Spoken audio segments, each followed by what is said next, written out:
Hello guys, my name is Carl. I'll be your host for the Nyota Njema podcast, and on this podcast we'll be talking about investments, how to invest, best ways to invest, and also we'll be talking about land, we'll be talking about circles. So please stay tuned, like, share and subscribe as you walk with us through this journey of Nyota Njema podcast. Thank you. Nyota Njema Real Estate, lighting up your investment world. Hello guys, and welcome to the Perminus podcast. And today we are privileged to have our CEO of Nyota Njema, Mr. Perminus Karaoke. Hi Perminus, how are you today? Hi Carl. Salama. Good to see you, man. Good to see you. Thank you for having me. You're welcome. Asante. How has your week been? Quite interesting. Have an interesting week. Yeah, quite interesting, but also very busy. Okay, kindly introduce us to the viewers. Introduce yourself to the viewers. My name is Perminus Karaoke. I have been to be the CEO of Nyota Njema Real Estate. I'm also an executive director of BNI Nairobi South. I happen also to be the chair of supervisory committee for Kikwetu Sacco, besides being an author, the spokesperson for real estate in Kenya, and many other things that I do to serve the community. So I'm happy to be here and even to see that the podcast has now officially begun. So thank you for the initiative. You're very much welcome. Yeah. On this podcast, we'll be talking about different investment opportunities that Kenyan entrepreneurs, young people, and also business people can make as we get the best advice from Mr. Perminus Karaoke. For this episode, we'll be talking about the biggest financial mistakes Kenyans make and young business people make as we get into the investment world. Wow. I'm looking forward to hearing what are the questions. They're not that hard questions. They are quite easy questions. Yeah. I think I'll be able to get them right. be able to get them right. No problem. Let's dive in then. I'm ready for you. Okay, to start us off, let's talk about lifestyle. Mm-hmm. How much of lifestyle do you think affects the Kenyan entrepreneur or the young person today? I think the biggest challenge that I find with a Kenyan entrepreneur is the balance between business and self. So separating your personal financing and the business financing. And this is because most of us lack a budget, we lack a goal, and we lack a strategic, financial planning. So for me, the biggest challenge that I find is one, mixing the money between the personal finance and the business finance. Number two, prioritizing on the minors as opposed to majoring on the majors. So most of us will prioritize on things that don't even matter as opposed to things that matter for the business growth. So that makes somebody spend a lot of money, maybe to entertain, maybe to buy a big car, to impress, at the expense of the business suffering. And some paid cash, so there is a cash flow problem because you cannot be able to sustain the business growth because you already diverted the cash into maybe expenses that are not necessarily important, urgent, but they could be important. Okay.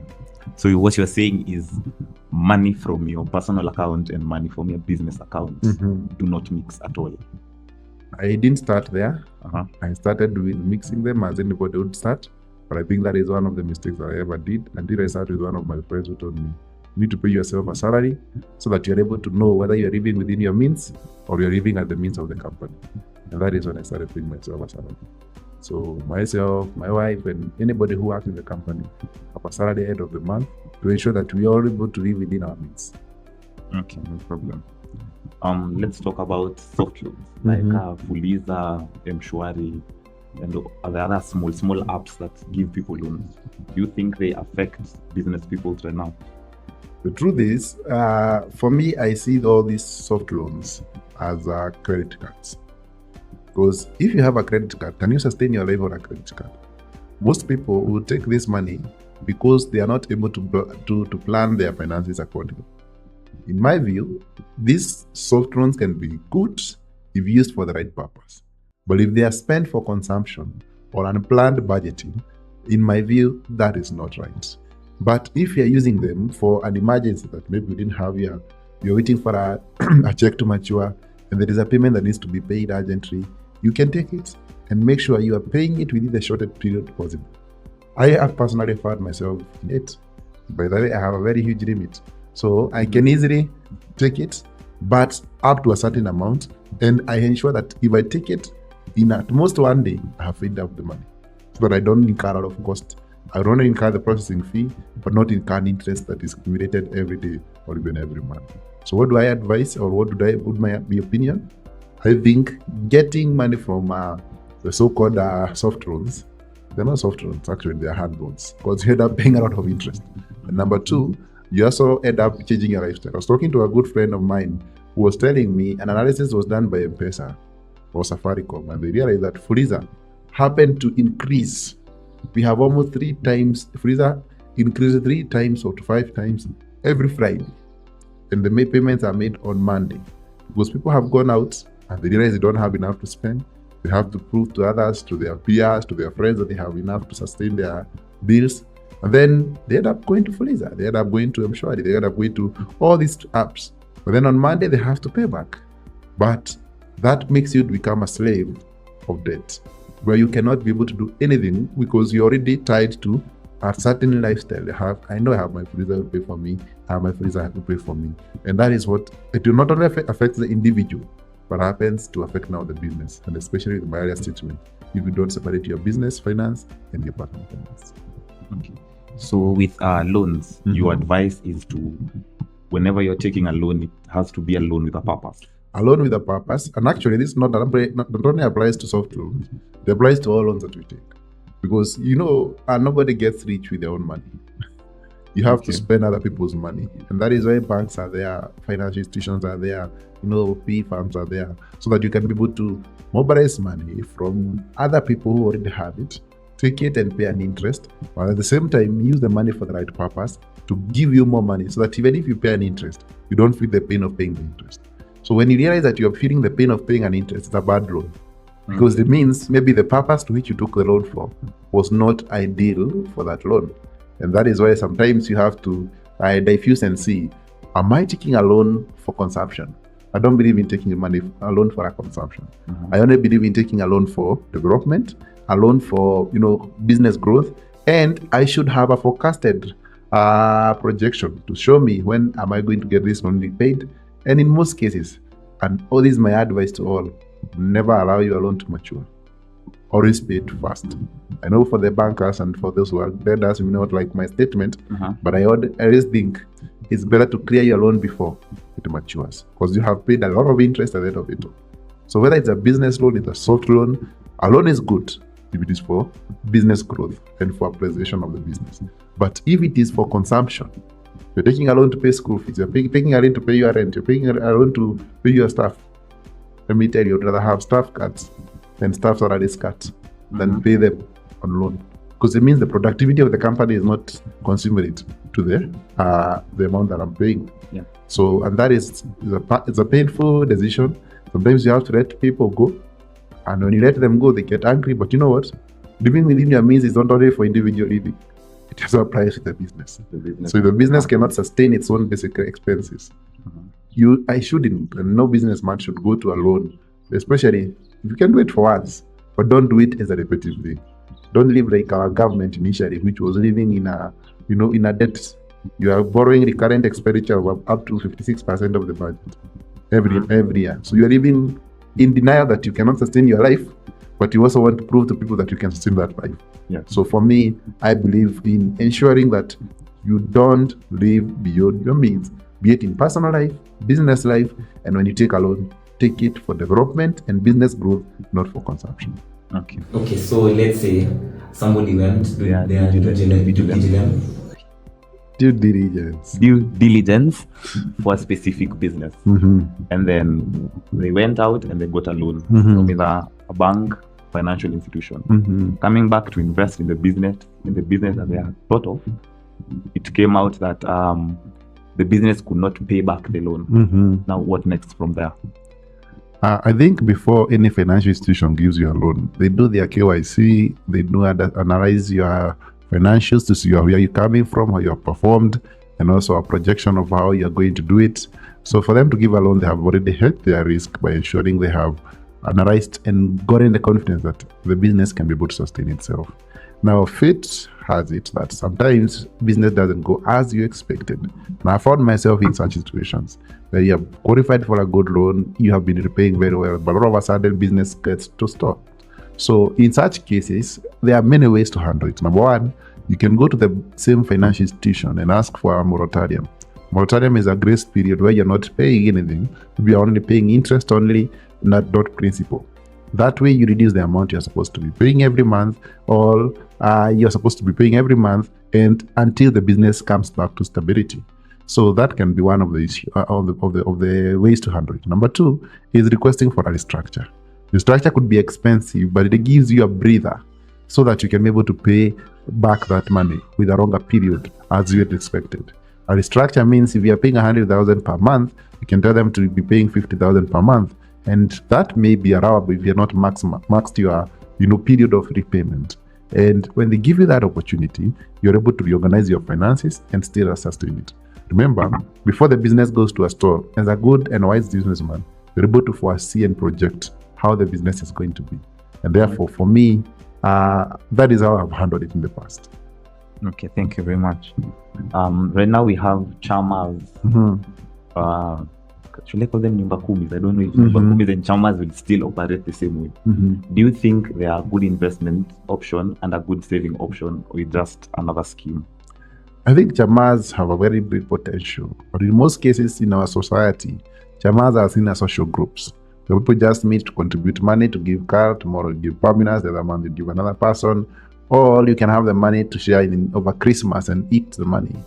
That is good for social connection. But the reality is what will keep them. Remember, that is the desire to be having some contribution, some lump sum at some point. But the goal should be always having a more sustainable investment plan. And what do I mean by this? You should be thinking, how can we outlive this? How can this chama outlive us? And let me tell you, there's power of small money. It's power of compounding small money. When you as a chama, you're contributing 2,000 every month, and you are 10 people, that is about 20,000 every month. In a year, that is 240,000 Kenya shillings. We think it is too little money, you're contributing 2,000, but at the end of the year, you have 240,000. In most cases, people would have spent 240,000 without not seeing tangible results. And that is where and I know this has been happening with Nyota Njema especially, we have been talking to chamas and telling them, guys, instead of just putting money in a merry-go-round, let's stop from that. And if you have been contributing the 20K per month, you can say 10,000 you are going to be investing somewhere or saving it somewhere. Because if you save 10,000 every month, in a year you have 120,000.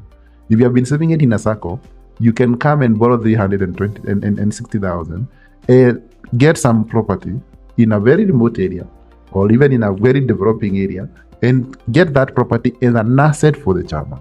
It will solidify your unity. It will solidify your purpose. And that is why I would see chamas. Chamas are very good for crowdfunding. You can be able to mobilize so much money.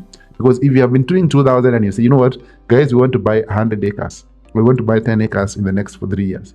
So you're going to be contributing 5,000. I guarantee you, people will start paying that 5K. And if you do 5K times 12, it's going to be 60,000. In 1 year, 720,000. So you have 720,000 from a very small group of people, of 10 people. And I have seen personally, people who have built so many estates. There's one ladies investment group that has done a very big project in Niga, which they developed as a chama. I've seen men who have done many apartments. I have one of my friends who have been buying, offices in town, and they have bought offices in town worth almost $1 billion, just from a small group. So the purpose of the chama should not just be spending money to do a merry-go-round, because you know what, cash flow. When you spend cash, you don't get results, but when you invest cash, you get a great investment or a return on investment. So my advice to any chamas, don't have the merry-go-round mindset, have the investment growth mindset. They're going to change your thinking and your transformation. You know what? Most of the greatest money is not in individual mobilization. It is what we call crowdfunding. And chamas are ideal crowdfunding mechanism. So chamas will work best when you all as a group, you have a clear goal and a plan towards that goal. Yeah, and for information, so you don't have to be stingy to yourself. You can say, out of our contribution, we'll still go on with our merry-go-round, but do 30% of it to the merry-go-round. 70% goes to savings and investment. So you still have, if you're doing 5,000, you have 2,000 going, or maybe 1,500 going to your consumption. So if you are 10, you have 15k. You can still be doing 15k per person per month, or maybe you'll be giving somebody 15k. But on the other side, you have a whole 3,500 that you're actually saving or investing somewhere, and within a period of time. And that's why I encourage people to save, chamas, to save in circles, because circles will give you dividends if you don't spend your money on your share capital, and interest on your deposits. But mark you, if you want to do a bigger project, the circles can give you a compounded capital of up to 3 times, between 3 times and 5 times of your savings. And that tells you have a greater potential for growth when you're ready to explode. You are the chair for Kikwetu Sacco. Does Kikwetu Sacco offer the same benefits? Definitely, that's what I was about to say. But thank you for giving me a chance. I didn't want to market Kikwetu, but that is one of our strongest pillars. Chamas Investment Group. We encourage chamas to save in the Kikwetu Sacco. Remember, you can be able to monitor your savings on your self-service portal. You can be able to check when you make a payment, it automatically gives you a receipt. When you make a payment, it can show you on your statement. So there's transparency on how your money is. When you want to grow your savings to now an investment, you can use the same chamas. And we also encourage the members of the chamas to become members of the circle, so that they can guarantee, in case you want to do an initiative together, you can guarantee the chama as members of the circle, and they're able to do a great project together. Can you imagine? If I have 1 million in KCB or any other bank for that matter, I can only withdraw 1 million. I cannot borrow 1 million times 3. But you have 1 million in the circle, I can ask the circle to give me 3 times that money at a 12% return on interest rate on reducing balance. That is great and magnificent. And that is why I tell people, be it individual or even chamas, Kikwetu Sacco is there for you, with the goal of impacting businesses, impacting chamas, impacting individuals, to ensure that we compound your money, and not only that, give you an assured return on investment based on how the market prevails. That's very nice for Kikwetu Sacco. Lots of Kenyans are approaching the retirement age. Do you think most of them have invested in their retirement plans?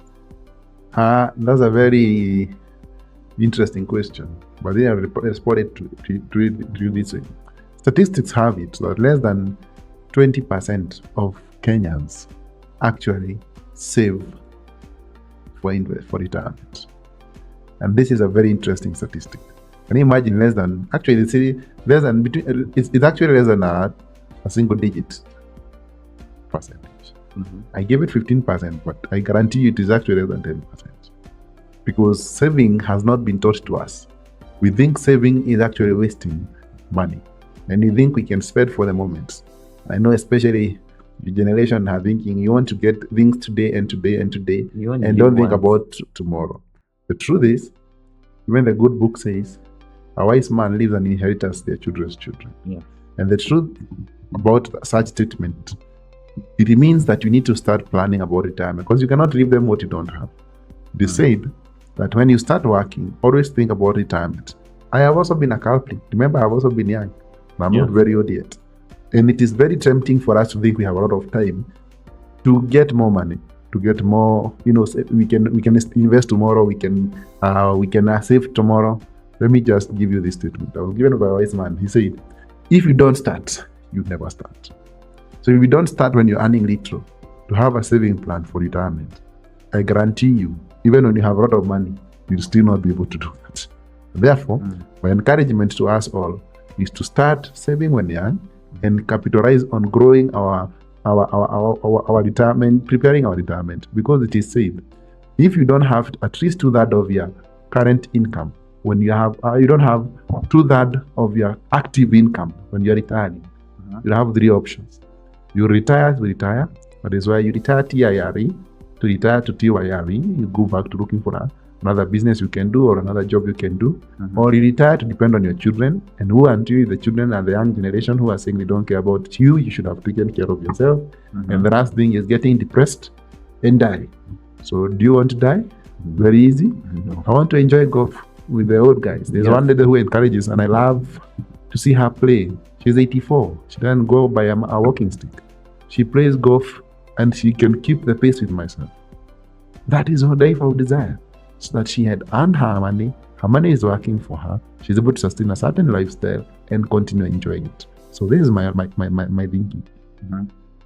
Start thinking about retirement when you start earning, because you don't know when you'll retire. The time may be said it is 30 years, but who told you those 30 years are all going to be good? Start when you have an opportunity. So, Carl, have you started saving for your retirement? I won't lie. Yeah. But we'll talk about that. But when you attend, we'll talk about that one. Yeah. Okay. As the CEO of Nyota Njema, it sells land mostly, right? Okay. Land investments are normally seen as the safe option. When does this option go wrong? Any investment in life is not 100% safe. It all requires the investor to do a lot of due diligence, be it land, be it money market, be it treasury board, be it stocks and shares. Every investment you do, you should always remember there's a risk aspect of it. And what should happen every time you have an opportunity to invest in land, do a thorough due diligence. Most cases, companies who are selling properties do thorough due diligence on behalf of the customers. So by the time we are selling a property, we have already done the due diligence to ensure our name is not going to be tarnished. But besides that, it's good as an individual buyer to get a search of the land. It costs you maybe 1,000 to 3,000 Kenya shillings to do a search of a land. It's good to go to the ground and see the land exist physically, see the beacons where possible, and also make sure you get to interact with the locals to know whether the owner of the land is the same, proclaiming to be the same owner of the land. Interact with the locals, they say the village drunkard, the chief, they will give you a better view of the land that you are investing. But besides that, it's good to understand the process of buying land is not one day affair. You cannot save for 10 years and take only 30 seconds to make, or 3 minutes to make an investment decision. Don't be emotional by the wave. Make critical and intentional decision when making an investment in land. For us at Nyota Njema Leaders, we take you through an investment journey. That's why we give you up to 7 days to 14 days to make sure you have done your due diligence even before you make your first commitment. But if you trust us, then you can do that. However, if you don't want to do your due diligence, we give you a copy of title for search. Go and do a search, go and verify. Get to the ground, see the land, send somebody to go and see the land for you.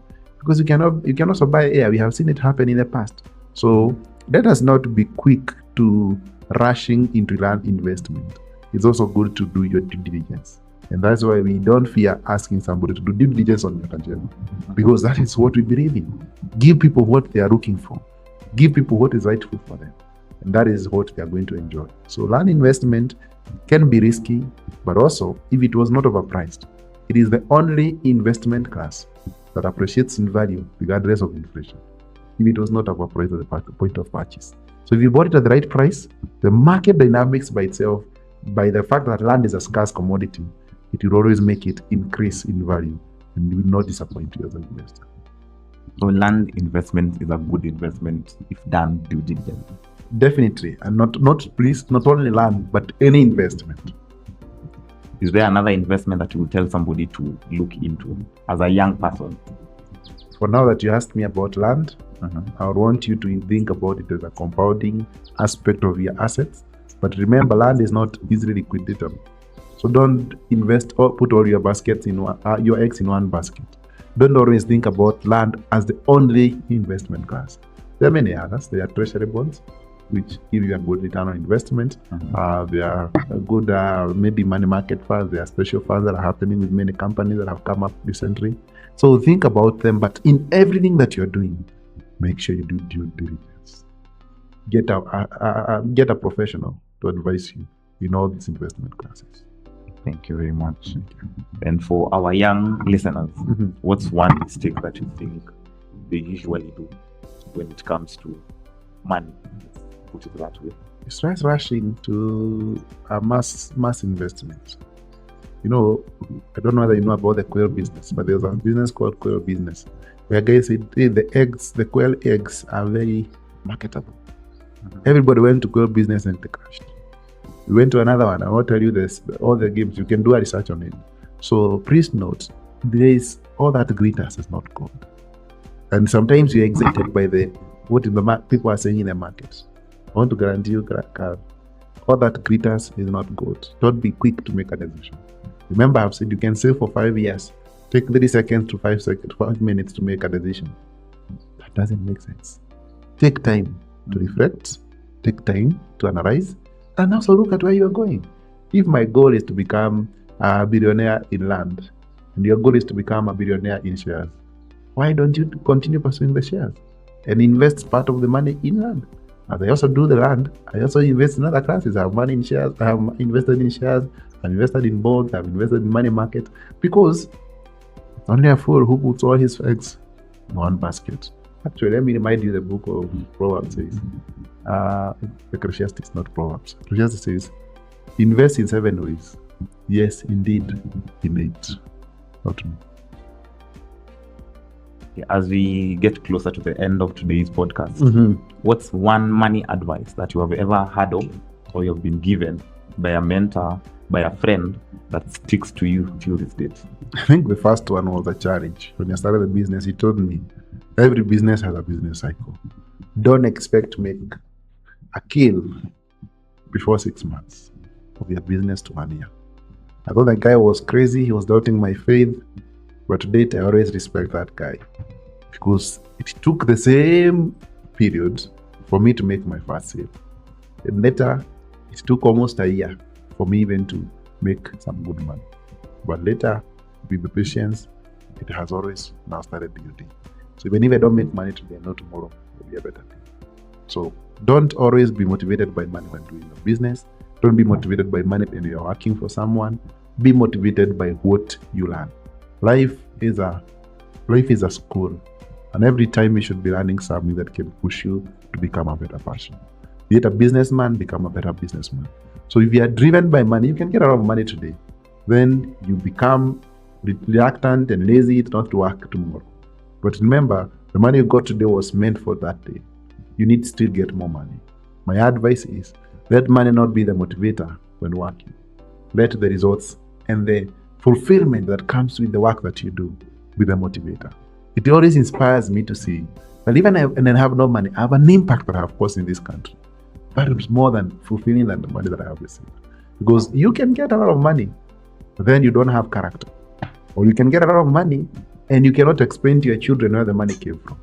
Be proud that the money you get can be associated with the right works, the right values, but more so the impact you cause in the marketplace. That is more significant to me than the money you get. I have seen billionaires. I've sat with them in some meetings, and they tell you, money is not everything, but a good name is better than silver and gold. So for me, young people, I know we are all chasing money, but remember, money is not everything. A good name can take you to places, can make you mentioned in places for big amounts of money, which you never think you have got. Thank you very much. As our last question for the day, what is one financial habit that costs nothing but will change most people's trajectory once they have started? That's a very hard question. One financial habit I believe is saving a percentage of a portion of your income. Let me tell you, there's a 50-30-20 rule about investment. When you're earning little amount, we tell people you can spend at most 50% of your income on basic needs. This food, shelter, transport, making sure you have everything sorted in that way. Then 30% goes to your basic wants. That's when you're supporting a family, you are doing a holiday, you're doing people have rush, your weddings. That is the money that should be. Then the 20% should go to savings and investments. Now, when money increases or the income increases, you don't sustain the ratio the same way. You start now alternating it because you can still live a good, decent life. So if you're earning 10,000, maybe you could have survived with 7,000, and the rest you're doing it on maybe giving people 200, 500 when they have an event, but then you have at least 2,000 you're saving or 1,000 or investing. Now, if you're lucky to get a job of 100,000, doesn't mean that now you have to leave a house of 70,000. You actually can live in a decent house of 20,000, have your basic. If your transport was the same, you're using 10k, it will still be 10k, or 5k, it will still be 5k. You don't have to take an Uber every time. You can actually still continue with the method you are using. And then at the end of it, as you go along, you now start changing the operation. If it was 50, 30, 20 when you're earning less, you can now start going to 30, 20, and 50 when you're earning more. So that you have more into your savings and investment. Because you don't know how tomorrow will be. You may be sick. You may get a job sack. You may get a business crash. So you should always think, how can I sustain myself? If today my business was to close, can I sustain my lifestyle for the next 6 months to 1 year? If that cannot happen, I'm just self-employed. Yeah. And the same, if you as an employee cannot sustain your life for the next 6 months after you're sacked, it just means you're just living from how to now. And therefore, you should think of how do you save. If you have been saving in a circle, you can come and borrow. You can come and withdraw some of your deposits. And you are going to be able to sustain your life. So guys, let's stop thinking about just quick fixes and start thinking about how we can plan our life for longevity. Okay. So you as a mentor, one of my mentors actually, and a book writer, you have a summit coming up. Invite us to the summit. Thank you so much. Yes, I have ordered the book, The Room Where It All Happens. I would encourage everybody who is watching to get a copy. It is there in Amazon, it is there in Nuria, it is there in my website, perminuskaraoke.com. It can give you a different perspective of how to take advantage of every room that you are in. Because every room that you are in, there is something happening. The question is, are you able to identify what is happening and to redefine your future and for the purpose that you are here for? Number 2, we have the summit, and thank you for helping in coordinating the summit.